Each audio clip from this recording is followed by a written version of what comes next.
Bismillahirrahmanirrahim. Assalamualaikum warahmatullahi wabarakatuh. Waalaikumsalam warahmatullahi wabarakatuh. Bismillahirrahmanirrahim. A'udzubillahi bismillah alhamdulillah wassalatu wassalamu ala rasulillah sayyidina Muhammad bin Abdullah wa ala alihi wa sahbihi wa mawala amma ba'du.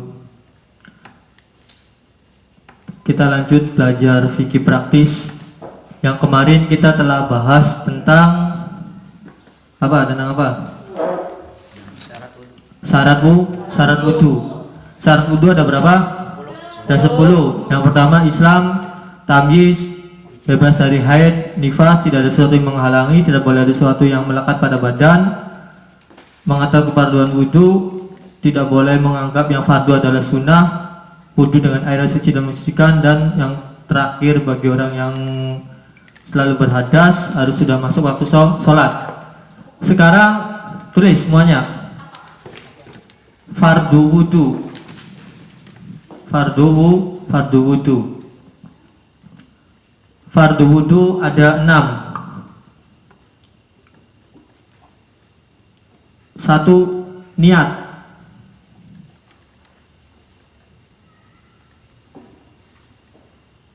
Jadi yang pertama fardu itu yang pertama nih niat. Niat itu terletak ada di dalam hati. Jadi tatkala kita mengucapkan nawaitul wudu'a li raf'il hadasil asghari fardhon lillahi ta'ala, itu adalah sunnah. Tapi terletak ada dalam hati. Kapan niat itu dilaksanakan? Yang kedua, membasuh muka. Yang kedua, membasuh muka. Yang ketiga, membasuh kedua tangan sampai siku. Yang keempat, mengusap sebagian kepala.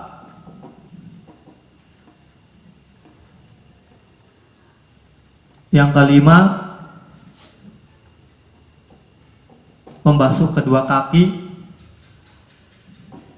Dan yang keenam, terakhir yang keenam yaitu tertib. Orang ulangin ya. Fardu wudu ada 6. 1. Niat. 2. Membasuh muka. 3. Membasuh kedua tangan sampai siku-siku. 4. Mengusap sebagian kepala. 5. Membasuh kedua kaki sampai mata kaki. 6. Tertib.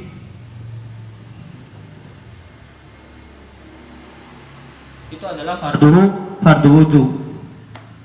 Yang tadi di syarat wudu kita harus mengetahui kefarduannya. Kita harus mengetahui mana yang fardu, mana yang sunnah. Jadi selain yang 6 ini adalah sunnah. Kumur-kumur hukumnya apa? Kumur-kumur hukumnya sunnah. Kalau wudu tidak kumur-kumur maka wudunya sah. Membasuh muka hukumnya apa? Membasuh muka hukumnya fardu.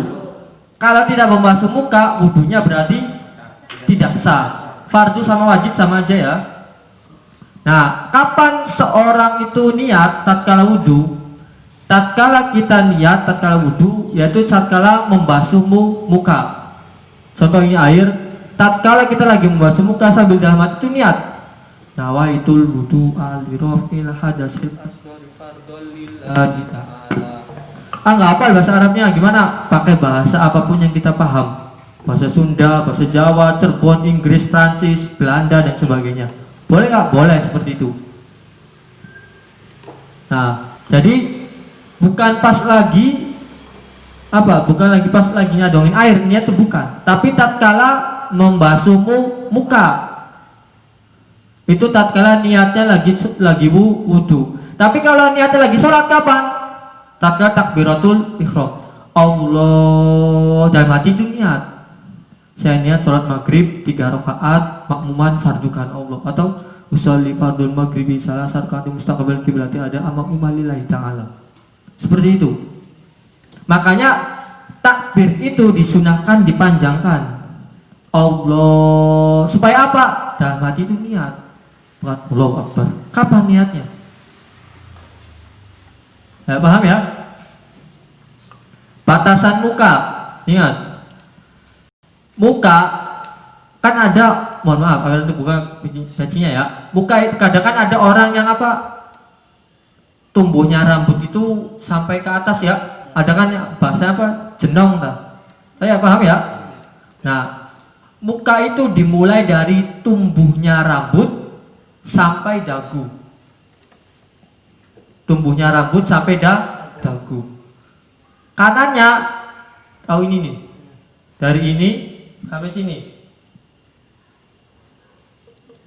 tahu ya. Sekarang Awiranto mau tanya, panjang kali lebar itu panjangan mana? Panjangan panjang kali lebar, tapi dalam hal ini berbeda. Ini panjang, ini lebar, panjangan lebar. Coba kalian ukur, panjang kali lebar, panjangan lebar, itulah fikih, berbeda ya. Nah, makanya kalau ada orang yang jenong itu gimana hukumnya? Wudunya dari mana? Maka tetap dari tumbuhnya rambut, dari sini.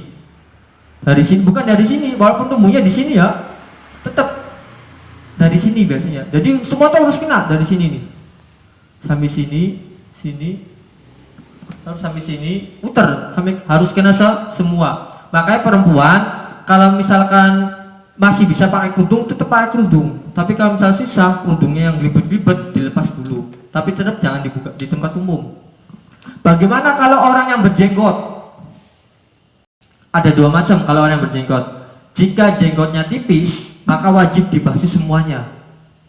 Tapi kalau jenggotnya tebal, kayak As-Said Muhammad bin Alawi Al-Maliki, itu tebal jenggotnya.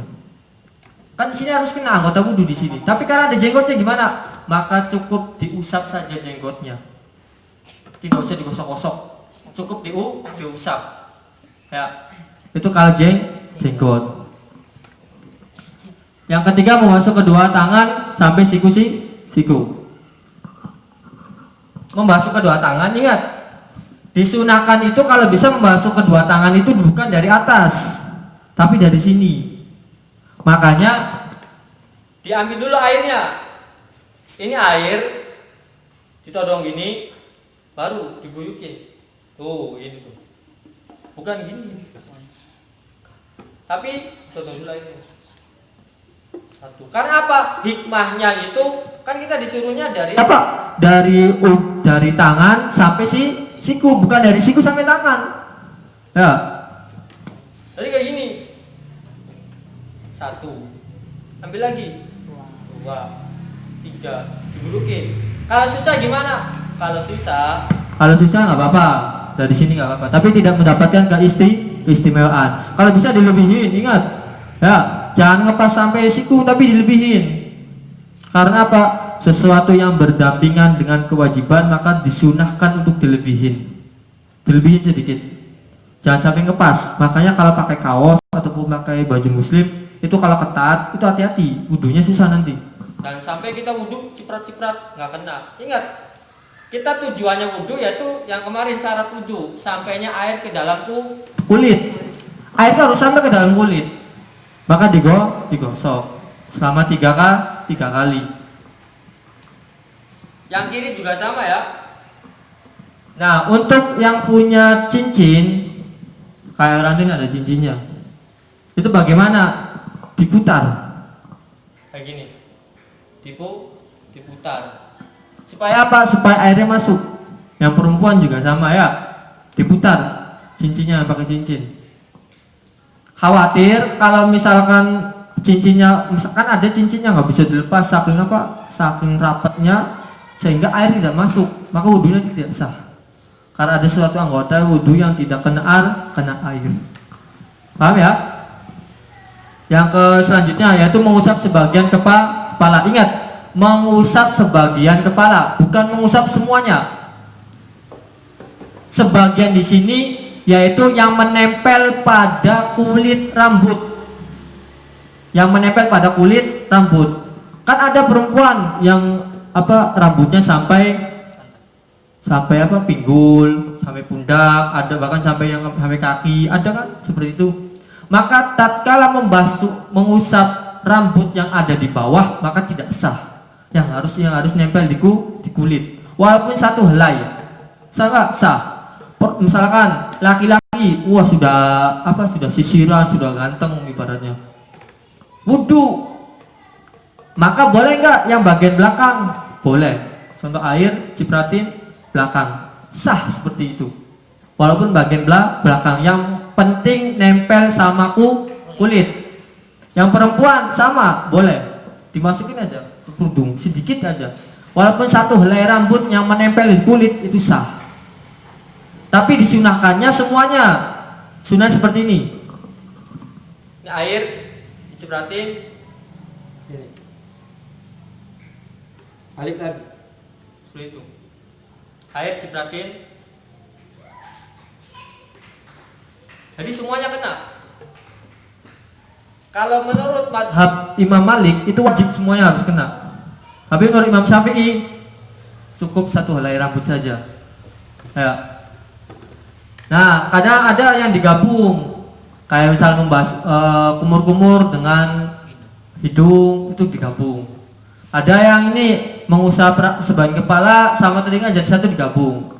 Seperti ini. Harus ini. Syaratnya jangan dilepas. Jangan dilepas seperti apa? Kalau misalkan kita gini, kita lepas, terus kita seperti ini, maka hidung itu tidak kebagian air wudhunya, sudah menjadi mustakmal di sini tuh. Masih seperti ini. Langsung masih menempel. Ya, seperti itu. Jadi setelah ini langsung seperti itu. Paham ya? Terus yang terakhir yaitu membasuh kedua kaki sampai mata kaki. Ingat, kesalahan kita itu kebiasaannya tatkala membasuh kaki itu cuman ini air langsung ditodongin aja kakinya tuh tanpa digosok. Kesalahan di situ. Nah, ingat bagian tumit belakang nih khususnya nih yang ini nih. Ini sering pada lupa orang tuh. Maka kalau bisa digosok seperti ini. Ya, digosok seperti ini. Supaya apa? Supaya air itu sampai ke dalam kulit, maka dilebihin. Lebih sedikit, kata sedikit. Jangan cuma ini air pada ciprat, nggak bakal kena semuanya. Itu harus hati-hati masalah wudhu. Karena apa? Salah satu syarat sahnya sholat yaitu suci dari hadas kecil, yaitu salah satunya wudhu. Kalau wudhunya sudah nggak benar, otomatis sholatnya benar nggak? Nggak bakal benar. Kalau sholatnya nggak benar, berarti orang tersebut sholat nggak sholat. Maka dimulai dari hal wudhu. Yang keenam itu tertib. Kenapa tertib? Karena menurut Imam Syafi'i wudhu itu harus diurut dari mulai niat, masuk muka, telapak tangan, rambut, dan kaki. Tapi menurut mazhab lain itu boleh tidak berurutan. Misalkan wudhunya kaki dulu boleh, setelah kaki langsung tangan, setelah tangan langsung muka, boleh. Tapi menurut mazhab imam lain. Tapi kita di Indonesia menggunakan mazhab Imam Syafi'i. Dihafalin yang 6 itu ya. Nah, selanjutnya hal-hal yang membatalkan wudhu. Biar langsung nih. Kadang orang tuh nggak paham nanti ini. Hal-hal yang membatalkan wudhu. Yang ada 4. Yang pertama, hal-hal yang membatalkan wudhu ada 4. Yang pertama, sesuatu yang keluar dari kubul dan dubur. Sesuatu yang keluar dari kubul dan atau dubur. Yang keluar apa? Sesuatu yang keluar dari kubul atau dubur, baik yang keluar angin atau benda lain. Baik yang keluar angin atau benda lain kecuali air mani. Kecuali air mani. Sesuatu yang keluar dari kubul. Kubul itu jalan depan. Kubul itu jalan depan atau kubur jalan belakang. Baik yang keluar itu angin atau sesuatu yang lain kecuali air mani. Jelasin dulu contohnya biar nggak keder. tatkala kalian misalkan kencing, berarti keluar dari jalan depan, berarti wudunya batal. Ataupun kalian buang angin, yaitu kentut, maka kalian wudunya batal. Tapi kalau misalkan kalian tiba-tiba, mohon maaf, mau BAB tapi keluarnya emas, batal nggak wudunya? Batal, karena benda.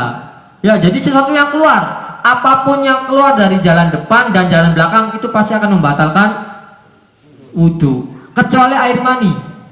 Kenapa air mani itu tidak membatalkan wudu? Karena air mani adalah air suci, ya, tidak najis. Sesuatu yang keluar dari jalan depan itu ada 3 macam air, 3 atau 4. Sesuatu yang keluar dari jalan depan itu ada 4. 1 air kencing, 2 air madi, 3 air wadi, 4 air mani. Please. Sesuatu yang keluar dari jalan depan ada 4. 1 air kencing, 2 air madi, MADZI, air mazi, 3 air wadi, WADHI, Air apa? wadi, air kencing, air mazi, air wadi. Yang keempat air mani. 1, 2, 3 hukumnya najis, yang keempat hukumnya suci. Makanya tatkala keluar 3 ini, yang nomor 1, 2, 3, maka wudunya batal dan harus ulang. Tapi kalau air mani keluar, maka wudunya tidak batal, tapi dia wajib mandi. Air mazi itu apa? Air wadi. Yang kedua apa tadi? Yang kedua mazi. Air mazi itu keluar tatkala kalian telah redahnya syahwat. Keluar tatkala kalian telah redahnya syahwat.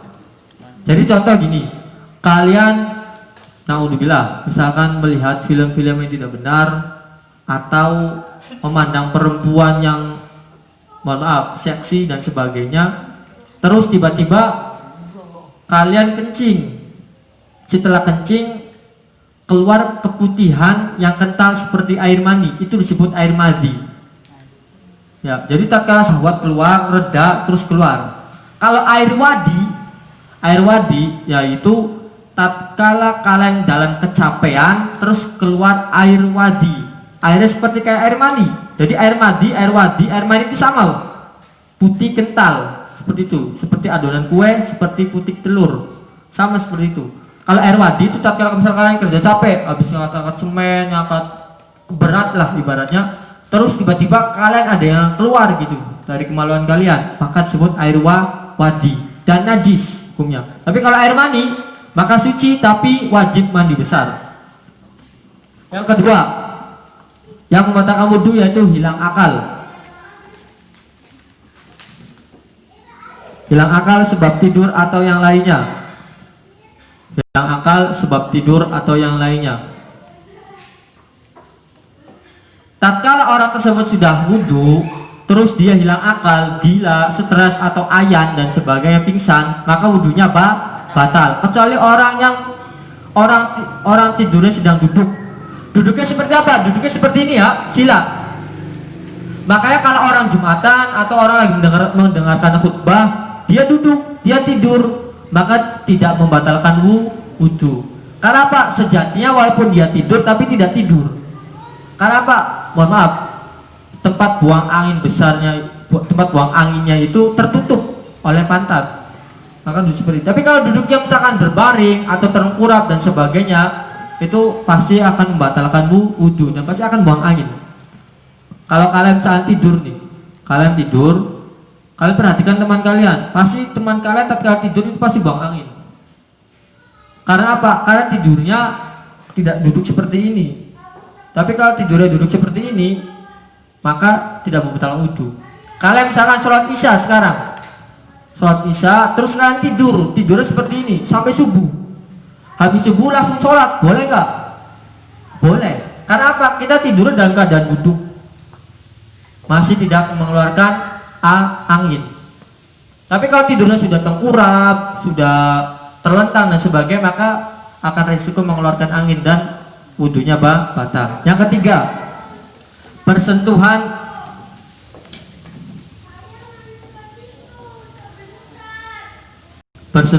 antara laki-laki dan perempuan dengan syarat bersentuhan laki-laki dan perempuan dengan syarat: satu,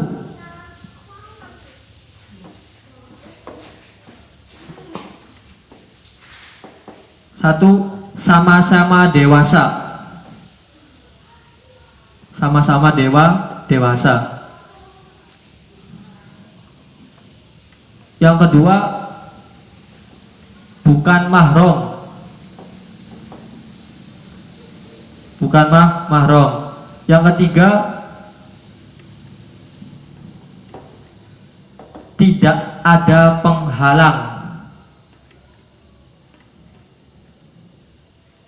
Tidak ada penghalang. Benar syaratnya 4 tadi. Yang pertama, yang membatalkan wudhu. Yang ketiga itu adalah bersentuhan. Syarat yang pertama, laki-laki dengan perempuan. Syarat yang kedua, sama-sama dewasa. Yang ketiga, bukan mahram. Yang keempat, tidak ada penghalang. Ayo nanti jelasin. Bersentuhan, kalau laki-laki dengan laki-laki, maka wudhunya batal nggak kalau bersentuhan? Enggak. Perempuan dengan perempuan batal enggak? Enggak. Karena laki-laki sama perempuan berarti batal. Yang kedua, yaitu sama-sama dewasa. Kenapa bahasanya dewasa bukan balik? Karena ada misalnya udah kelas 5 SD tapi bongsor perempuan tuh. Ya, kelas 4 sudah bongsor. Makanya tatkala misalkan Obi salaman dengan anak kelas 5 SD, kalau Obi melihat perempuan anak kelas 5 SD itu menimbulkan syahwat, suka dan sebagainya, maka tatkala bersalaman wudunya batal. Tapi kalau misalnya sama kelas 6 SD, kelas 5 biasa saja karena masih kecil orangnya, maka wudunya tidak batal.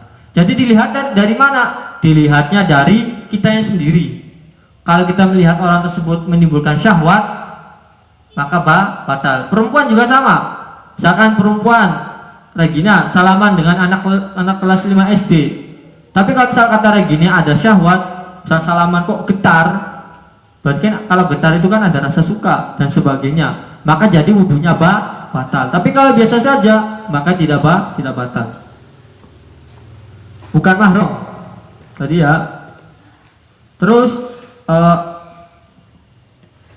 syarat selanjutnya ini syarat kulit dengan kulit. Orang tuh lupa nggak kasih tahu. Kulit dengan kulit. Syarat yang tadi berarti yang keempat ya.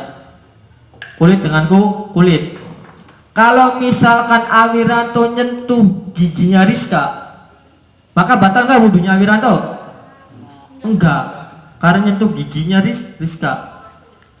Kulit dengan kulit berarti gigi, tulang, rambut tidak termasuk. Awiranto iseng jambak-jambak rambutnya Weni, batal nggak wudhu Awiranto? Enggak, karena bukan kulit dengan kulit. Tapi kalau kulit dengan kulit, Awiranto nyentuh ai misalkan, berarti Awiranto batal, ainya juga batal. Tapi ingat, kaidahnya seperti ini. Ada solusi buat perempuan. Jika perempuan dipegang oleh laki-laki, maka laki-laki wudunya batal, tetapi perempuan bisa memilih. Jika ada air, maka wudu lagi. Jika tidak ada air, maka mengambil pendapat yang kedua, tidak batal. Karena apa? Karena disentuh, bukan menyentuh perempuannya. Jadi kalau misal ai dipegang sama Awiranto jelas batal. Tapi ai ada pilihan. Kalau misal ada air, wudu lagi. Tapi kalau airnya sedikit, maka mengambil pendapat yang kedua, gak usah wudu lagi, tidak batal. Karena apa? Karena ai itu disentuh sama Awiranto, bukan ai yang menyentuh. Tapi kalau ai yang menyentuh Awiranto, dua-duanya batal. Paham ya? Tidak ada penghalang.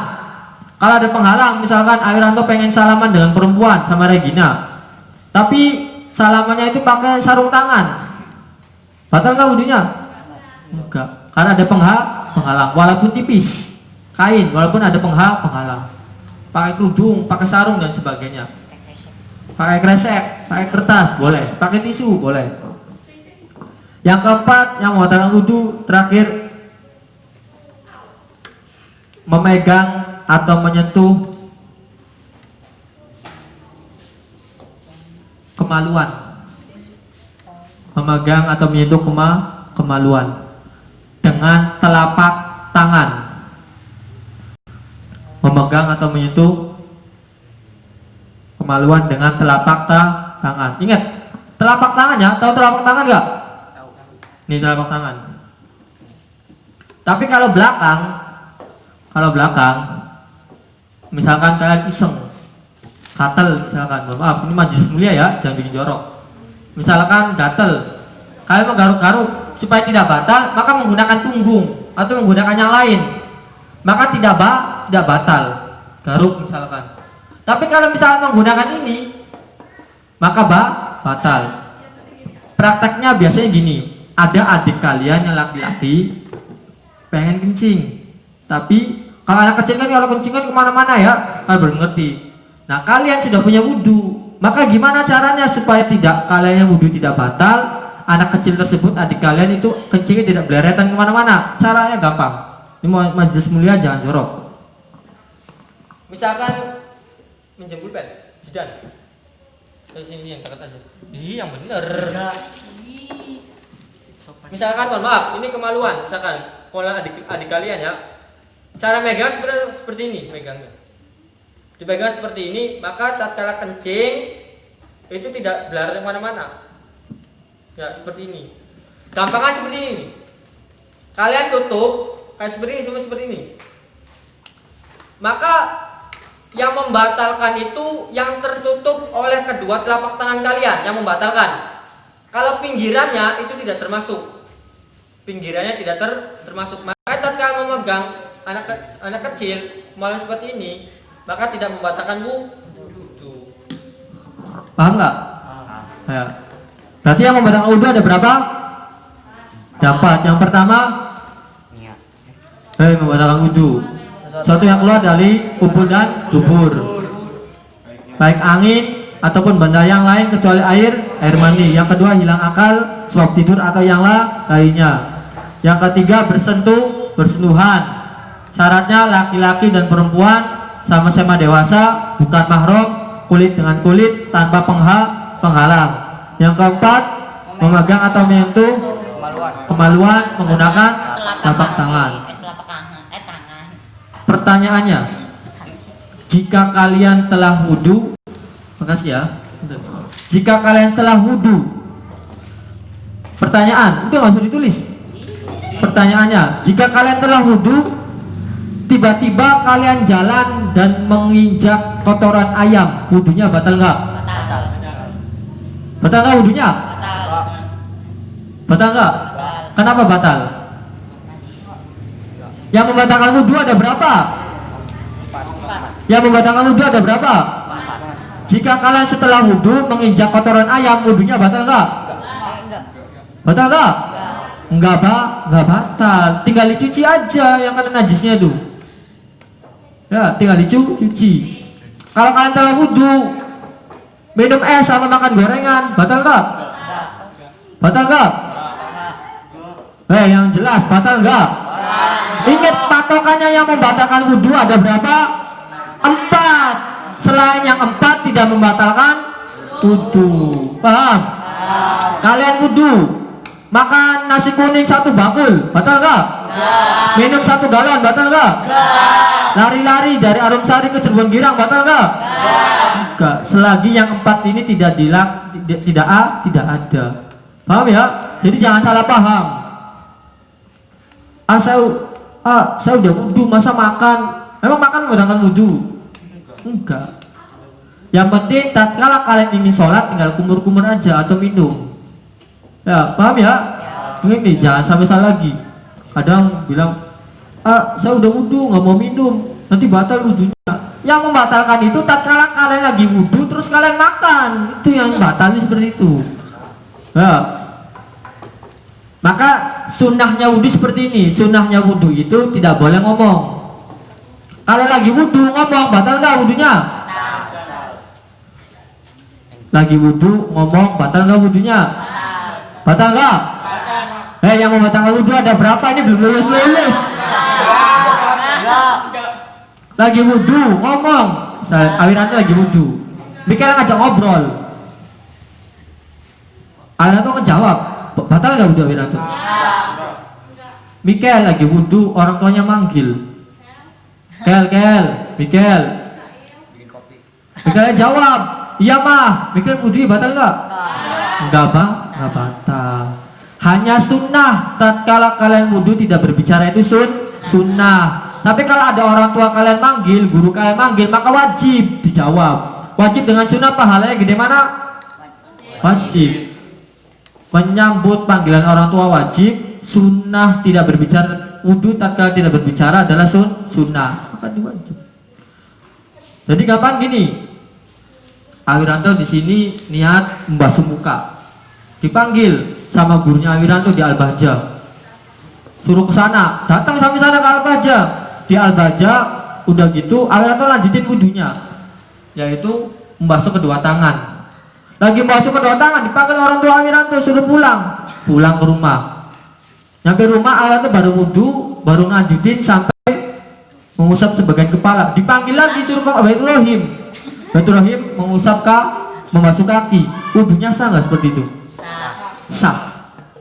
Selagi 4 hal ini tidak dijalankan. Jadi boleh nggak wudhu seperti itu? Boleh. Membasuh mukanya di sini, membasuh kedua tangan di rumah, mengusap sebagian kepalanya di masliha, membasuh kakinya di Cebon Girang, boleh. Tapi tidak mendapatkan kesunahan. Sunahnya itu berurutan, langsung sekaligus dalam satu majelis. Sunahnya seperti itu. Misalkan di sini ada keran 1, 2, 3, 4, 5. Mukanya di sini, tangan di sini, rambut di sini, kaki di sini. Boleh nggak seperti itu? Boleh, tapi tidak mendapatkan kesunahan. Sunnah itu sekali langsung selesai. Paham ya? Berarti enggak?